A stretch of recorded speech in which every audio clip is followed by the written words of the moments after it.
Welcome back to another lesson of the treasures of Mishnayot.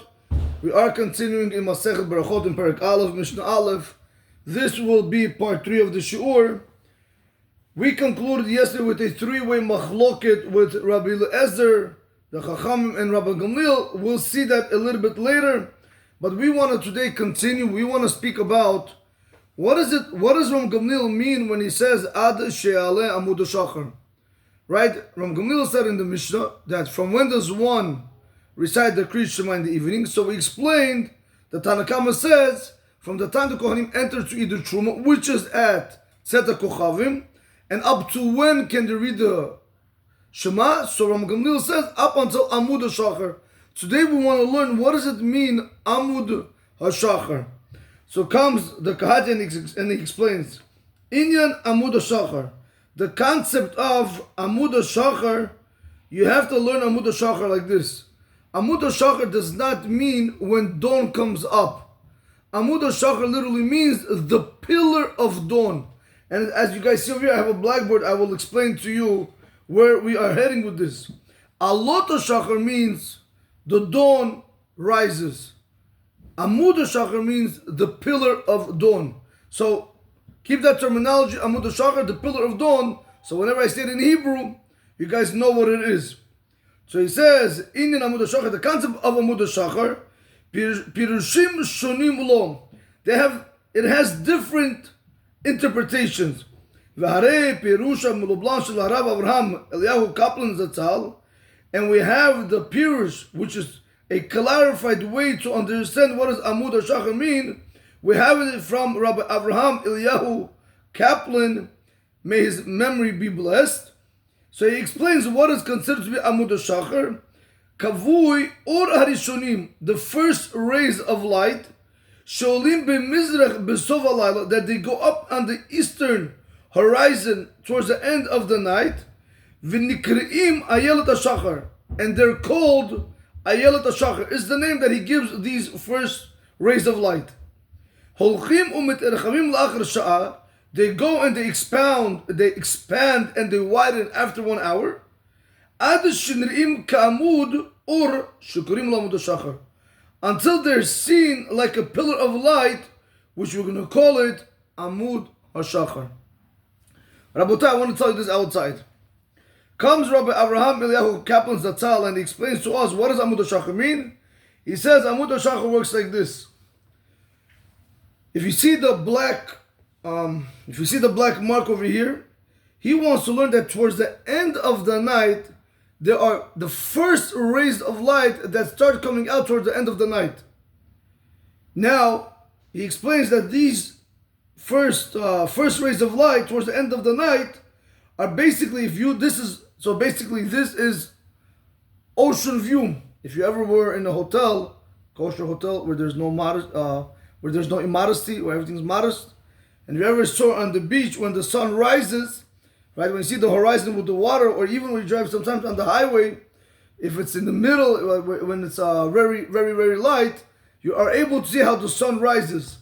So basically, these first rays of light over here that are still here, which are not still seenable, after 1 hour, these rays of light, they start widening and expanding.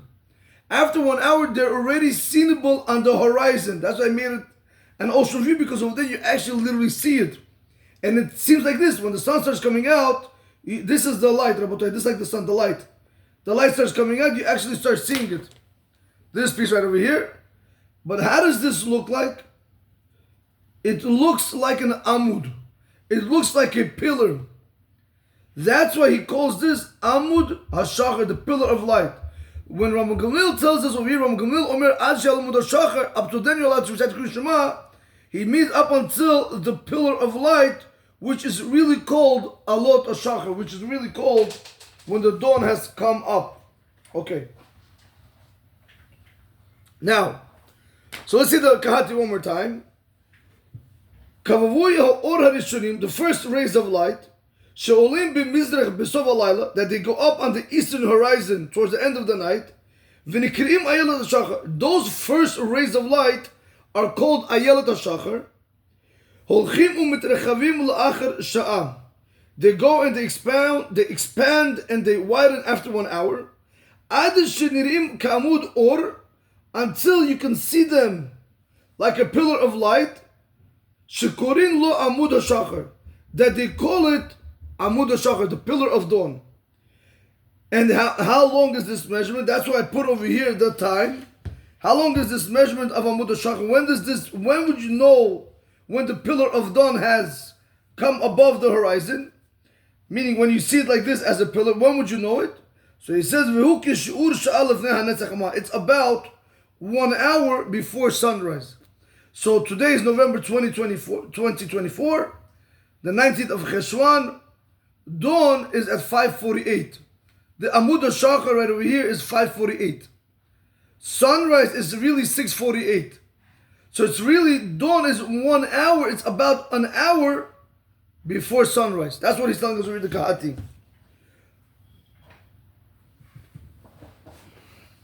Yeshomrim, there are those that say, Shamud ze nikre b'loshen hachamim he'erat pnei ha-mizrach.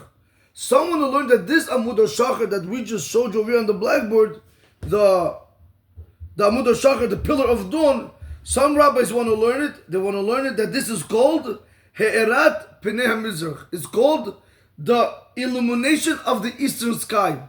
Right? It's right on the horizon when the sun, if you ever guys say it's so beautiful, when the sun just starts like this is, if this is the, right, this is, look, if this is the horizon, like if you look in the ocean view, and you have the sun that's only just starting to come out, you see rays of light coming out. That is called the pillar of dawn.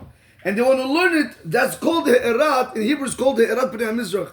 That is the illumination of the eastern sky. And someone will learn, no, someone will learn, no, Amud HaShachar is not called the He'erat Pnei HaMizrach because it's too early in the day. Netz HaChama, when it's sunrise, that's what's called He'erat Pnei HaMizrach. If for those that don't know, we do have different times. We have dawn, we also have Mishnayot, from when you are able to recognize that. We'll see later on in the Mishnayot. But for now, Rabotai, just stick with this. There is dawn, it's called Alot HaShachar, or Amud HaShachar, and sunrise. So you're asking, Rabbi, why do we have 2 times? Very simple. Sunrise is when you are really allowed to start davening Shemona Esrei. If anybody davens after dawn Shemona Esrei, that's a very, very big no-no. Unless you have to go to work, unless there is a pressing need, we will never allow you to daven before Netz HaChamam. Because for tefillah it really starts at Netz HaChamam. But when it comes to dawn, we will give this for people that are working people, or people that cannot daven for whatever reason later on. So this we will give them. If there's a pressing need, we will give them the time to daven after dawn. Excuse me. We will give them to daven right after dawn, the Shemona Esrei prayer. But when it comes to, but that's only for people that have pressing, the time is pressing them. But sunrise, Rabotai, that is the time when it's really time to daven Shemona Esrei. Again, the reason I'm just saying this, we'll see this later on as we go along. We'll see all these halachot also because I also do dal mushal halacha. All these halachot b'leneder we have to learn. We have to learn Rabotai. So I don't want to throw everything into one class. I want to stick to the Mishnayot, but just to clarify why we have dawn and sunrise, because really, if a person can't daven at sunrise, for example, he has to be at work at 7:30 or even 8 o'clock, and it takes him 1 hour to travel to the city. How do you want him to daven on sunrise at 6:48? They're only going to finish, it's going to be 7:30, so he's going to get fired. So therefore he's able to lean back on dawn and he's able to daven after dawn the Shemona Esrei. Again, Rabotai, I just want to show that there is why we need these 2 times. Okay. So let's get back into the Kahati. So he explains over here and he says, V'yesh omrim sheha Netz HaChama nikr ken. No, Netz HaChama is called He'erat Pnei HaMizrach. Sunrise is called the illumination of the eastern sky, not dawn. V'yesh omrim she'erat Pnei HaMizrach ben shnehem hi. No. Someone will learn, when are we going to say that, when are we going to apply the name of Ha'arat Pnei HaMizrach, that the illumination of the eastern sky, when are we going to apply it? Someone will learn that it's between both of them. Amud HaShachar kodimla, Amud HaShachar precedes Ha'arat Pnei HaMizrach, Netz HaChama mu'ocher himena, and Netz HaChama is after He'erat HaShemesh, He'erat Pnei HaMizrach, like this. If this, let's say, is like this, Rabotai. If this is Amud HaShachar,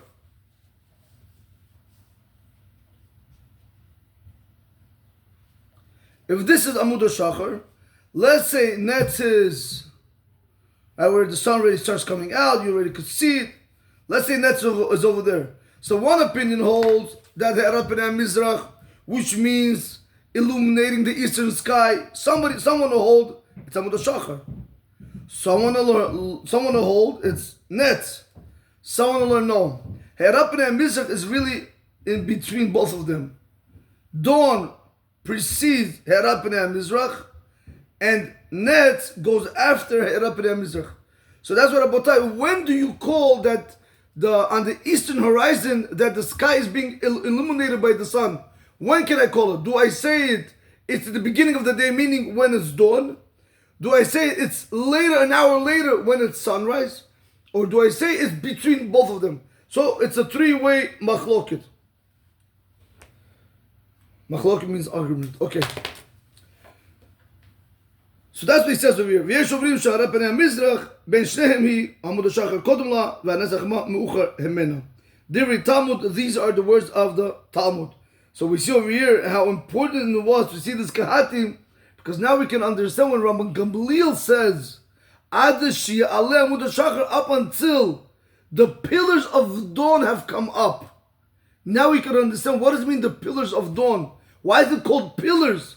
Like we explained, because the sun, when it just begins to come out on the eastern horizon, just starts coming out, it looks like a pillar because it's still not out everywhere. You just see like that, the sun, you could actually see it. Okay. Now we're going back into the Mishnah. The Mishnah says, right, let's just do from the beginning really quick. Me'amotai korin eshma be'aravit. From when does one recite the Shema in the evening?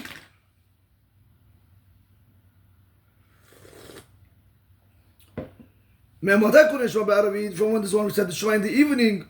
Misha'asha kohanim nichnesil l'chol b'trumatan. From the time when the kohanim enter to eat their truma. And we know the time when the kohanim enter to eat their truma is when the tree starts to come out. That is the beginning time to recite the Kriya Shema. Ad, up until when can they recite the Kriya Shema? Ad sov ashmor harishon adivri Rabbi Eliezer.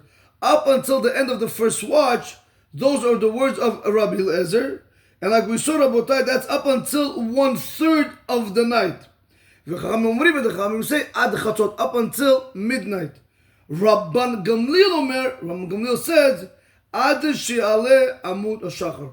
Rabban Gamliel says up until the pillars of dawn have come up.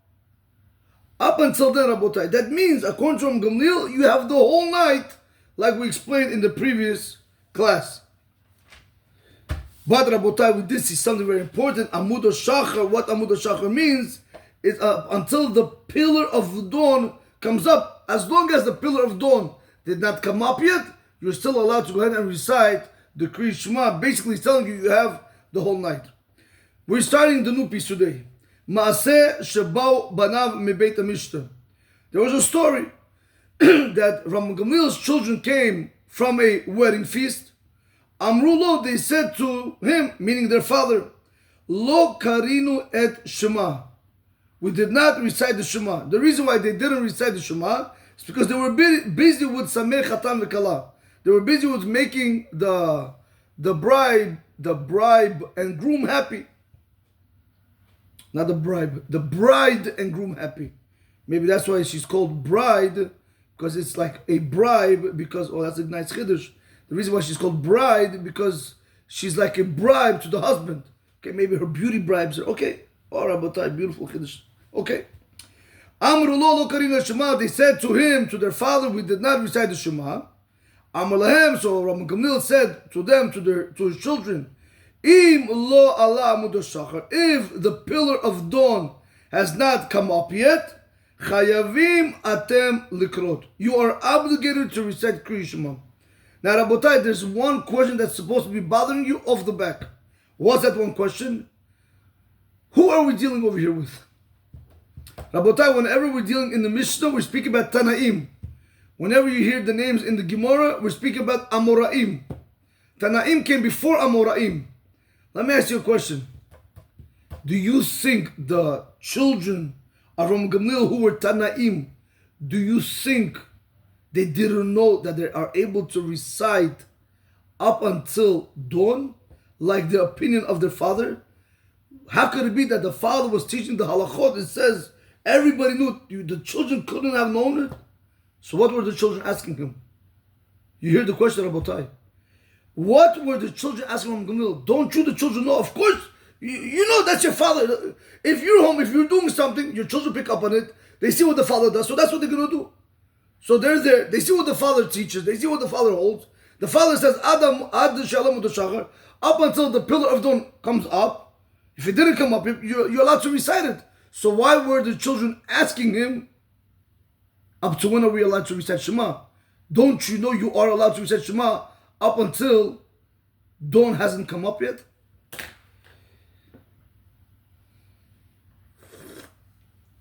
Rabotai, the Kahati deals with this question.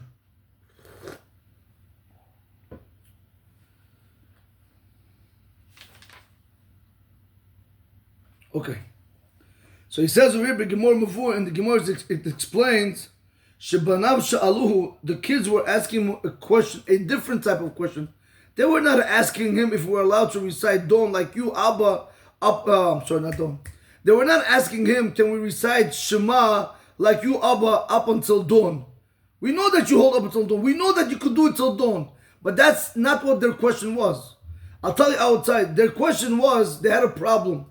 Because since the Chachamim said up until Chatzot, up until midnight, maybe really, even though you, Abba, hold up until dawn, and we know you could do it up until dawn like you, but what are we going to do with the words of the Chacham? They say up until midnight.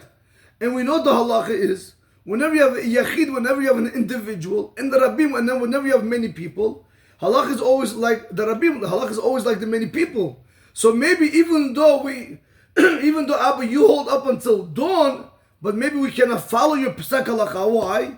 Because the Chachamim argue on you. So really that was the question they were asking.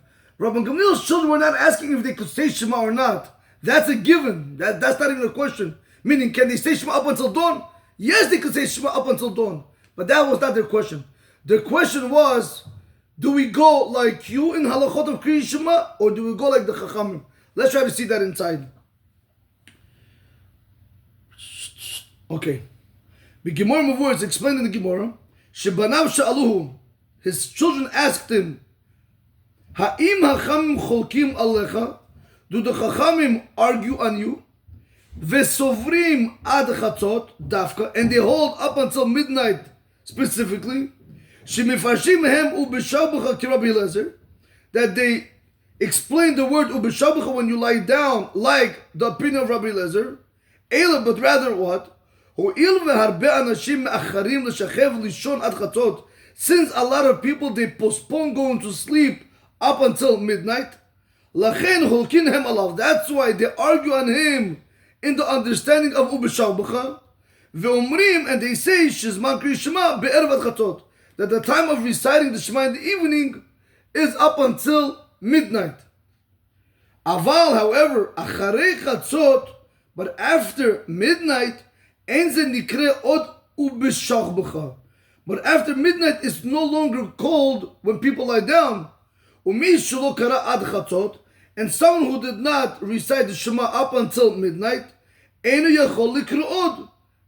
no longer able to go ahead and read it. And we know the halach is like the Chachamim. Why? Whenever you have one against many, that's a rule. Halach is like the many. Therefore, lo nuchal od likro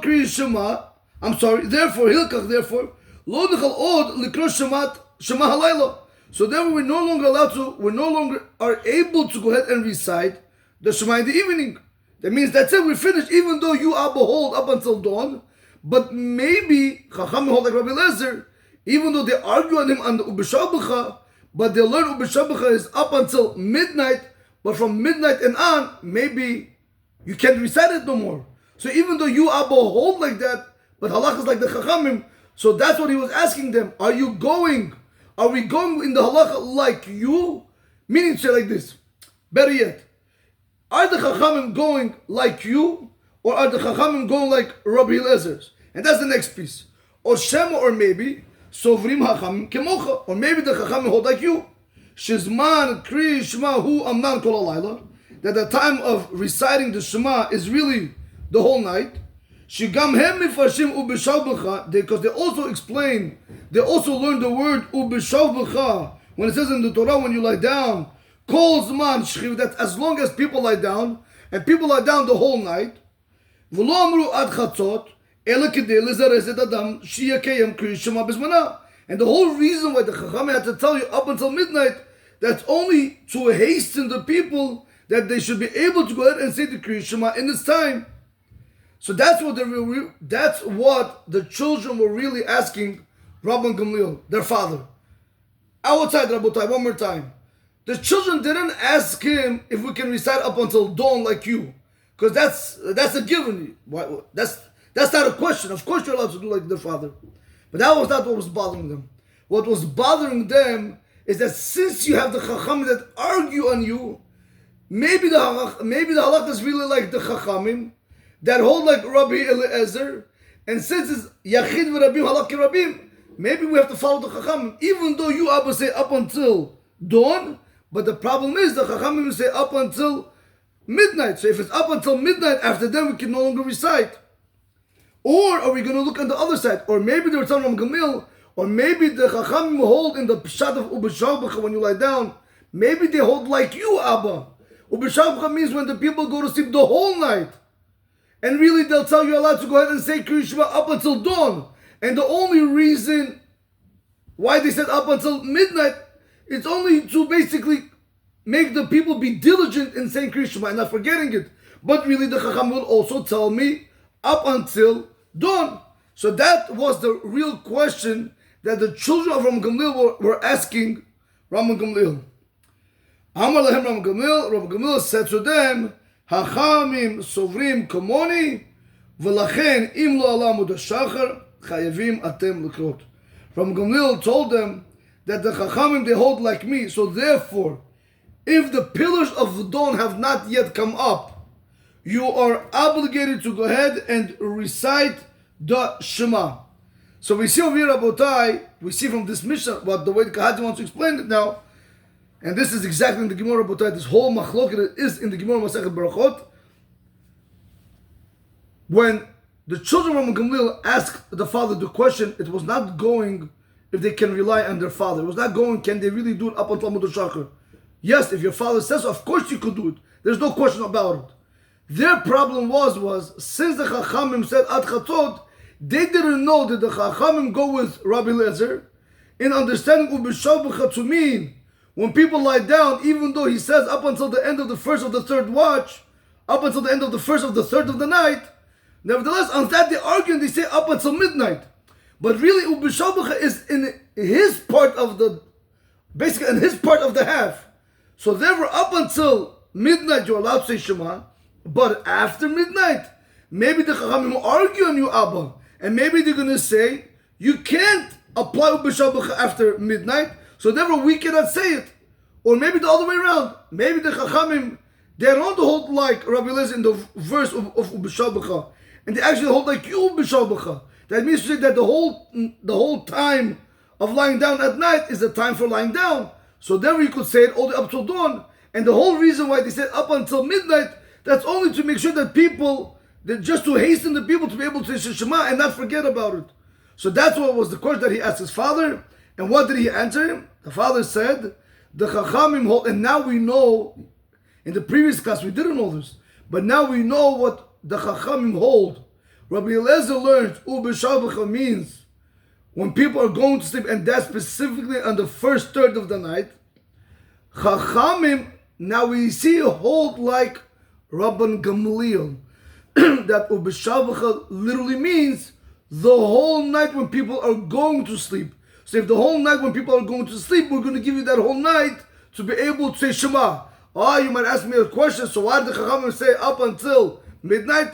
That's only as a protective measure to hasten the people to be able to say Shema, before midnight. But if you didn't get a chance to say it before midnight, you are obligated to go ahead and say it up until dawn. And that's why Ram Gamliel said, Chacham hold like me, ubeshabacha, and the understanding of beshabacha is like me. So therefore, yes, we wanted you to do like the Chachamim before midnight, but you guys were busy and you weren't able to do it before midnight. Nevertheless, the Chachamim hold like me, and you are allowed to go ahead and recite Kriya Shema even after midnight, but you only have up until dawn. Rabotai, we're going to conclude over here, and Belinada, we will continue with part 4 tomorrow. Let's just do this now one more time before we conclude. Memotai korin eshma be'aravit misha'ah she'kohanim nichnasin l'chol b'trumatan. From when does one recite the Kriya Shema? In the evening? From the time the Kohanim enter to eat their truma. When do the Kohanim eat their truma? That's when the 3 stars come out. Ad sov ha'ashmora harishon. Up until the end of the first watch, which is the first of the third of the night. Divri Rabbi Eliezer. These are the words of Rabbi Eliezer. The Chachamim say ad chatzot. And the Chachamim say up until midnight.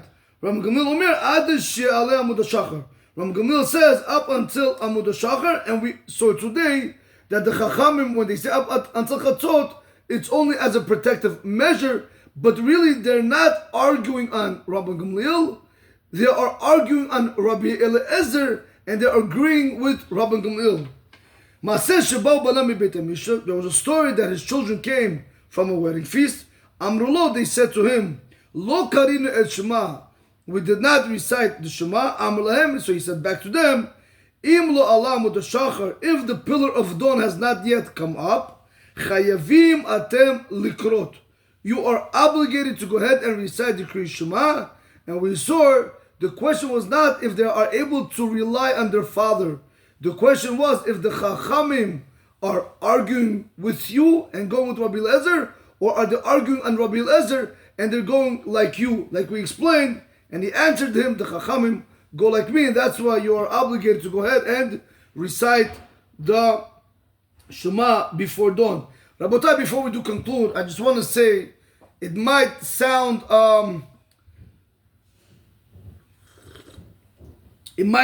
repetitive. I was in a certain shul, so there was a person, he was learning halachot lashon hara from the Rav Chaim. So he tells me, he's like, Rabbi, I feel that everything I'm learning is repetitive.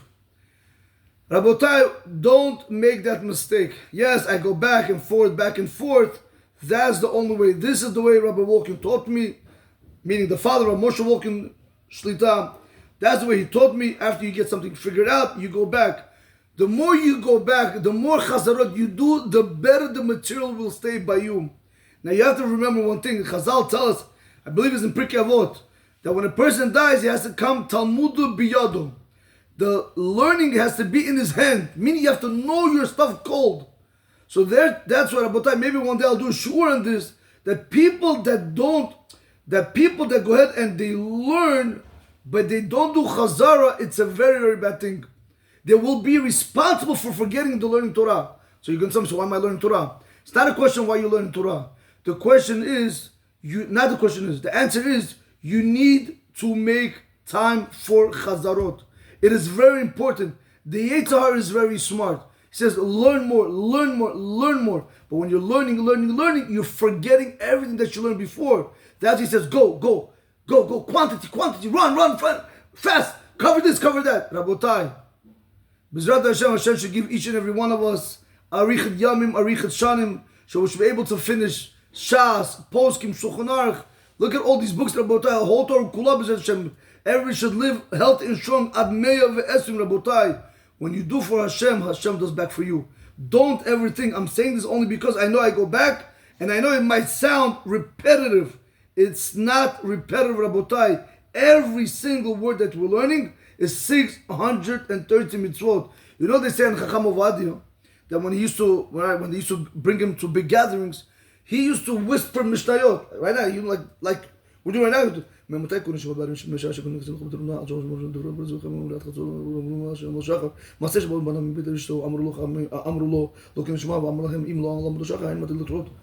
That's how he would be. And they asked, why? He says, why should I waste my time from words of Torah? That one Mishnah just said, I just made thousands. Every single word of Torah is 613 mitzvot. So when you're repeating and repeating me'emotai, me'emotai, me'emotai, me'emotai, me'emotai, right now, Rabotai, how many mitzvot just made? Times 613 times 10. Go ahead, start timesing Rabotai, then times an hour of learning, and times 2 hours of learning. But this is the beauty, Rabotai. We must do chazarot, and this is how it's going to be until we finish the Mishnah. We're always going to go back, B'linat B'ezrat Hashem, to be able to be in sync. So we don't forget what we're learning before and what we're learning in the end, what we're learning in the middle. So when you're finished with Mishnayot, meaning when you finish with that, with the first Mishnah, and when you go back and you read it, you appreciate it because you put a lot of work into it. In any event, Rabotai, have a blessed day. Baruch Adonai Olam. Amen. Ve'amen.